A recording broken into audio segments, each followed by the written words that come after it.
Hello friends, how are you? Welcome to our channel and we are solving class 9th NCERT में। तो उसमें chapter number 6 lines and angles solve कर रहे हैं और इस चैप्टर का कंप्लीट इंट्रोडक्शन हमने ऑलरेडी दे रखा है, उसको प्रीवियस वीडियोस में दिया था। अगर आपने अभी तक उसको नहीं देखा और चैनल में पहली बार है तो सब इस वीडियो को स्किप कर दीजिए और उसको आई बटन में जो आपका लिंक मिल रहा है उसको देखिए पहले, यानी इंट्रोडक्शंस को पहले देखिए, तभी हम लोग यहाँ पे जो चैप्टर्स की एक्सरसाइज है उसको सॉल्व कर पाएंगे। तो उसको हमने ऑलरेडी सॉल्व कर रखा है, उसका आपको लिंक आई बटन पे मिल जाएगा, आप वहां से जाकर के देख सकते हैं। चलिए अब हम लोग सॉल्व करते हैं एक्सरसाइज 6.1 और उसका क्वेश्चन नंबर 1 और 2 सॉल्व करने वाले हैं। अगर आपको ये वीडियो पसंद आता है तो चैनल को सब्सक्राइब कर लें सो दैट आप ऐसे ही इंफॉर्मेटिव और इंटरेस्टिंग वीडियोस प्राप्त हो सकें। चलिए अब आ जाते हैं क्वेश्चन नंबर 1 ऑफ एक्सरसाइज 6.1 और क्वेश्चन नंबर 1 आपका क्या कह रहा है? In figure 6.13 two lines A B and C D intersect at O, यानी इंटरसेक्टिंग लाइंस वाली प्रॉपर्टी आपको रिकॉल कर लेनी है। अब if angle AOC and angle BOE equal to 70 degree है and angle BOD is equal to 40 degree, find करना है BOE, यानी BO का एंगल BOE फाइंड करना और रिफ्लेक्स COE। चलिए सबसे पहले हम लोग फिगर पे आ जाते हैं, जो जो गिवन है उसको नोट करते हैं फिर डिस्कस करते हैं। 2 पॉइंट्स हम लोगों के गिवन है कि एंगल AOC और plus angle BOE, to angles का सम 70 डिग्री है और इसके बाद आपका जो एंगल BOD भी 40 डिग्री गिवन है। अब हम लोग फिगर पे आ जाते हैं।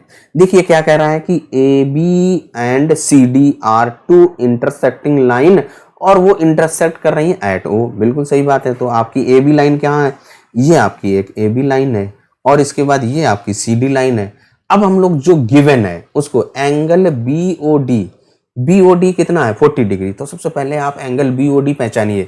तो ये आपका पॉइंट B है, BOD डी है, यानी इस एंगल का जो मेजरमेंट है दैट इज 40 डिग्री। अब जब आपको वन एंगल गिवन है, अब AB एंड CD इंटरसेक्ट कर रही हैं तो इस BOD का वर्टिकली अपोजिट है एंगल AOC हो जाएगा, यानी जो एंगल AOC है वो आपका कितना हो जाएगा? 40 डिग्री। तो यही यहां पर लिख दीजिए कि एंगल BOD इक्वल हो जाएगा एंगल AOC। तो लिख दीजिए भाई, एंगल कौन सा? BOD इक्वल होगा एंगल AOC और इक्वल टू 40 डिग्री। इन दोनों का मेजरमेंट आपका 40 डिग्री। और क्यों इक्वल है? यहाँ पे लिख दीजिए vertically opposite angle, vertically opposite angle आपके हैं तो इसलिए जो इनका मेजरमेंट है वो इक्वल होता है।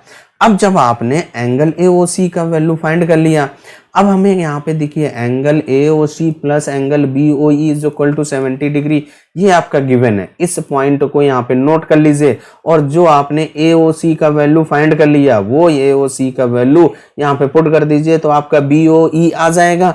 तो वही वैल्यू यहाँ पे रख दीजिए। तो क्या है भाई आपका? देखिए angle AOC plus angle BOE equal कितना गिवन है? आपका 70 डिग्री। ये हम लोगों का गिवन है और ये जो हम लोग इसको फर्स्ट दे दीजिए। अब इसके बाद जो AOC का वैल्यू आपने फाइंड कर लिया दैट इज 40, तो यहाँ पे 40 पुट कर दीजिए और प्लस एंगल BOE और इक्वल टू 70 डिग्री। और यहाँ पे हम लोग लिख देंगे फ्रॉम फर्स्ट इक्वेशन से हम लोगों ने यहाँ पे रख दिया। फर्स्ट इक्वेशन में हम AOC का वैल्यू फाइंड कर चुके हैं। अब इसके बाद यहाँ से जो 40 है उसको राइट में ट्रांसफर कर दीजिए। जब हम लोग ट्रांसफर करेंगे तो ये माइनस हो जाएगा। तो यहाँ से देखिए आपका एंगल BOE इक्वल टू क्या हो जाएगा? 70 माइनस 40 डिग्री। तो एंगल BOE इक्वल टू कितना हो जाएगा? 30 डिग्री। जब आपने एंगल BOE का वैल्यू फाइंड कर लिया 30 डिग्री, अब इसके बाद जो हम लोगों को नेक्स्ट पैरा है COE उसको फाइंड करते हैं। तो देखिए COE तो पहले पहचाने और वो भी आपको रिफ्लेक्स फाइंड करना है। तो देखिए सबसे पहले हम लोग COE, तो जो आपने BOE का वैल्यू ये आपका कितना है? BOE यही तो है, इसकी वैल्यू आपने कितना फाइंड किया है? 30 डिग्री। अब इसके बाद यहाँ पे देखिए हमें क्या करना है? COE, तो यहाँ पे ये वाला आपका देखिए 40 डिग्री आपका फाइंड हो गया है। अब इसके बाद हमें क्या करना है? इस COE ये आपका कैसा है? एक्यूट एंगल है, हमें इसको नहीं फाइंड करना है। क्या करना है? इस COE का रिफ्लेक्स, तो सबसे पहले COE का वैल्यू फाइंड कर लीजिए और फिर उसके बाद उसका रिफ्लेक्स फाइंड करेंगे। एक्यूट COE का वैल्यू फाइंड करने के लिए देखिए हम लोग क्या है, जो आपका एक AB लाइन है, इस AB लाइन पर आपकी 2 रेज फॉल हो रही हैं, तो यानी कि इनका angle AOC plus angle COE और प्लस एंगल BOE, इन तीनों एंगल्स का सम 180 डिग्री होगा। तो वही लिख देंगे और AOC एंड BOE का वैल्यू पुट कर दीजिए, COE आ जाएगा। जब आपका एक्यूट आ जाएगा, उसका रिफ्लेक्स फाइंड करने के लिए आपको क्या करना पड़ेगा, 360 से माइनस कर देंगे। जो आपके ये 3 एंगल्स हैं, इनको हम लोग यहाँ पे नोट करते हैं, और यानी AOC plus angle COE plus angle BOE, और AOC की आपकी 40 और 30 ये वैल्यू पुट करते हैं, इससे आप COE फाइंड कीजिए। तो यहाँ पे देखिए हम लोगों ने क्या किया, इसको नोट कर लिया, angle AOC plus angle COE plus angle BOE is equal to 180 degree. ये आपके एक लीनियर पेयर फॉर्म हो रहे हैं।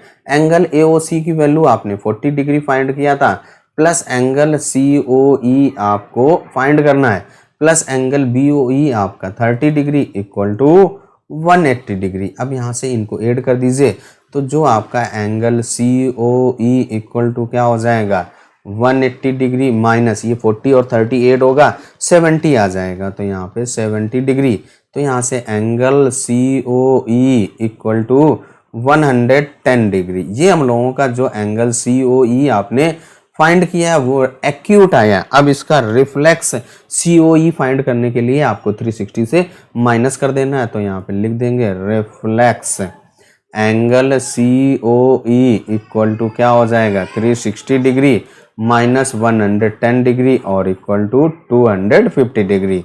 This is the value of reflex angle COE। अब इसके बाद देखिए इसको फाइंड करने का अनदर मेथड आप यहाँ पे देखिए फिगर में आ जाइए। देखिए यहाँ पे क्या है, रिफ्लेक्स COE अगर बात करें तो उसको पहले यहाँ पे आइडेंटिफाई कर दें कि वो कौन सा आपका रिफ्लेक्स COE है। तो जो हम लोगों का रिफ्लेक्स COE है, जो COE एक्यूट वाला छोड़ करके बाकी सारा है, तो यानी यहाँ से लेकर के आपका यहाँ तक है, ये आपका मेजरमेंट है वो COE है। तो अगर आप इसको ध्यान से देखें तो यहाँ से सबसे पहले आपका एक ये AOB, ये आपका स्ट्रेट एंगल फॉर्म हो रहा है, यानी कि 180 हो गया, फिर उसमें ये 30 ऐड कर दीजिए, 40 ऐड कर दीजिए, यानी कि 70 प्लस 180 कितना हो जाएगा, 250। ये भी मेथड था, जैसे करना चाहें आप फाइंड कर सकते हैं। तो फिगर सबसे पहले इंपॉर्टेंट है, उसको आप बहुत ध्यान से देखिए और उसमें जो प्रॉपर्टीज हैं जो गिवन है उन्हीं प्रॉपर्टीज को यूज कीजिए। यहाँ पे देखिए हम लोगों की इंटरसेक्टिंग लाइन थी, तो इंटरसेक्टिंग लाइंस वाला प्रॉपर्टी और लीनियर पेयर फॉर्म हो रहे थे, यानी वर्टिकली अपोजिट और लीनियर पेयर एंगल्स की प्रॉपर्टी को यूज करके हम लोगों ने सॉल्व कर दिया। फर्स्ट क्वेश्चन आपका सॉल्व हो गया। वीडियो आपको कैसा लगा, एक्सप्लेनेशन कैसा लगा, कमेंट करके जरूर बताइए। अब आ जाते हैं क्वेश्चन नंबर 2 पे। दूसरा जो यानी क्वेश्चन नंबर 2 भी बिल्कुल फर्स्ट के जैसा है, बिल्कुल सेम है, वही इंटरसेक्टिंग लाइंस वाली प्रॉपर्टी यूज करना है। तो सबसे पहले क्वेश्चंस को पढ़ते हैं। In figure 6.14 2 lines XY and MN intersect at O। देखिए आपकी 2 लाइंस हैं, तो लाइंस को पहले आइडेंटिफाई कर दीजिए, कौन सी, XY ये आपकी एक लाइन है और इसके बाद आपका एक ये straight line MN। These 2 line intersect at O। अब इसके बाद इफ एंगल POY ये आपका देखिए यहाँ पे बना भी है, आपका राइट एंगल है, यानी कि इसका जो मेजरमेंट है that is 90 degree and A ratio B, A और ये दीज 2 एंगल्स का जो रेशियो है दैट इज 2:3। फाइंड C का वैल्यू फाइंड करना है, यानी कि इस एंगल की वैल्यू आपको फाइंड करना है, ये आपका C है। तो सबसे पहले जो आपका गिवन है उसको नोट कर लें, फिर हम लोग सॉल्व करते हैं। Angle POY is equal to 90 degree given है एंड A रेशियो B आपका 2:3। तो A और B का जो रेशियो है उसको एलिमिनेट करने के लिए आपको एक पर्टिकुलर नंबर से मल्टीप्लाई करना है। तो यहाँ से आपका जो A का वैल्यू फाइंड कर लीजिए और B का वैल्यू फाइंड कर लीजिए। तो A is equal to 2x हो जाएगा and B is equal to आपका 3x हो जाएगा। अब देखिए यहाँ पे तो सबसे पहले जो आपका गिवन है वहीं से स्टार्ट करते हैं। तो ये आपका 90 डिग्री, तो एंगल POX कितना हो जाएगा, वो भी आपका 90 डिग्री हो जाएगा। तो यहाँ पे लिख दीजिए क्या, angle POX is equal to क्या होगा, 180 डिग्री माइनस एंगल POY। जो आपका ये POI, क्योंकि आपके ये लीनियर पेयर फॉर्म हो रहे हैं, इसलिए आपका जो POX का वैल्यू भी 90 डिग्री हो जाएगा। तो angle POX is equal to क्या हो जाएगा, 180 माइनस 90 डिग्री, यानी कि angle POX is equal to आपका 90 डिग्री आ गया। जब आपने एंगल POX का वैल्यू फाइंड कर लिया तो यहाँ पे देखिए आइडेंटिफाई कर देते हैं, यानी कि जो आपका यहाँ से लेकर के यहाँ तक का जो एंगल है वो आपका 90 डिग्री।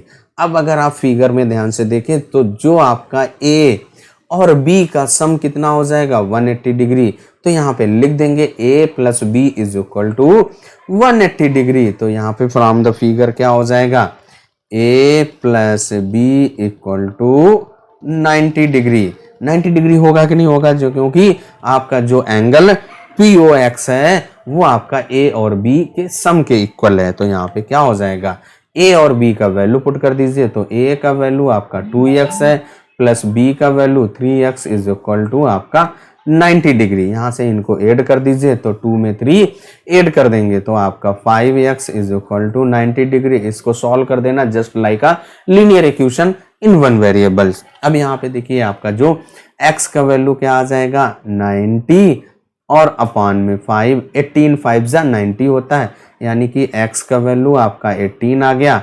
तो जब आपने x का वैल्यू फाइंड कर लिया तो x हमें नहीं फाइंड करना है, a एंड b का वैल्यू फाइंड करना है। तो a की वैल्यू क्या है आपका 2x है और b का वैल्यू 3x है। तो यहाँ से a इज इक्वल टू क्या आ जाएगा भाई आपका a is equal to 2x है, यानी कि 2 इंटू 18, x का वैल्यू हम लोगों ने 18 फाइंड किया है।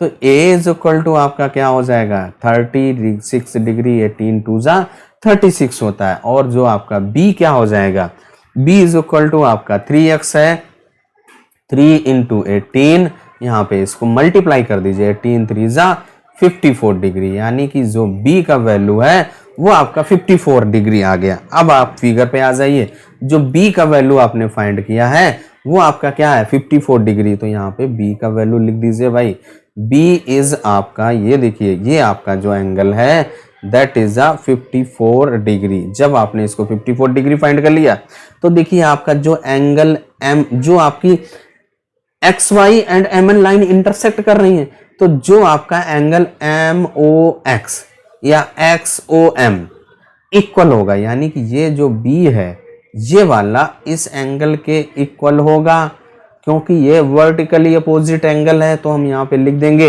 एंगल MOX या XOM, कुछ भी लिख दें आप, बात एक ही है, इज इक्वल टू YON। तो यही दोनों और लिख देंगे वर्टिकली अपोजिट एंगल।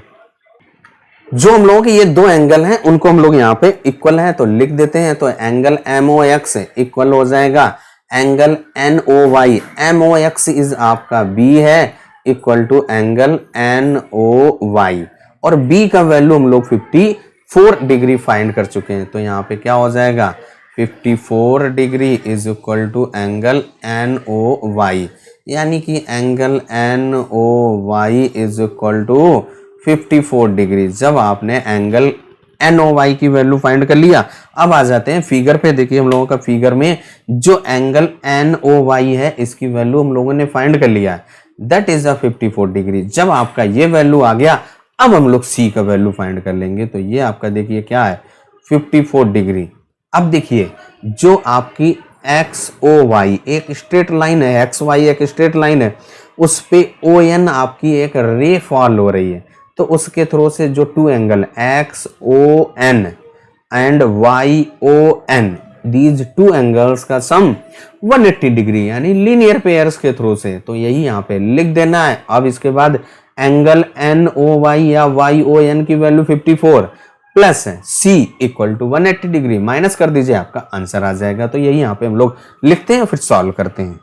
तो हम लोगों ने यहाँ पे लिख दिया एंगल XON और plus angle NOY is equal to 180 degree. अब यहाँ पे देखिए क्या है, जो आपका NOY का वैल्यू 54 है, XON फिगर में देखते हैं हम लोग, उसकी वैल्यू आपकी क्या है XON, यही तो है आपका XON, उसकी वैल्यू C, वही हमको फाइंड करना है। तो यहाँ पे लिख दीजिए, तो ये क्या हो जाएगा C plus 54 degree equal to आपका 180 डिग्री। अब इसके बाद आपको इसको लीनियर इक्वेशंस के जैसे सॉल्व कर देना है। तो यहाँ से आपका जो C का वैल्यू क्या हो जाएगा, देखिए 180 डिग्री और माइनस का 54 डिग्री, तो C इज इक्वल टू आपका, इसको माइनस कर दीजिए तो आपका 126 डिग्री आ जाएगा। This is the value of angle C। और इस तरीके से जो हम लोगों का क्वेश्चन नंबर 2 सॉल्व हो गया। वीडियो आपको कैसा लगा कमेंट करके जरूर बताइए, एक्सप्लेनेशन कैसा रहा वो भी कमेंट करके आप बता सकते हैं। चलिए तब तक अपना ख्याल रखें, स्वस्थ रहें, मस्त रहें, मिलते हैं नेक्स्ट वीडियो में नेक्स्ट क्वेश्चन के साथ।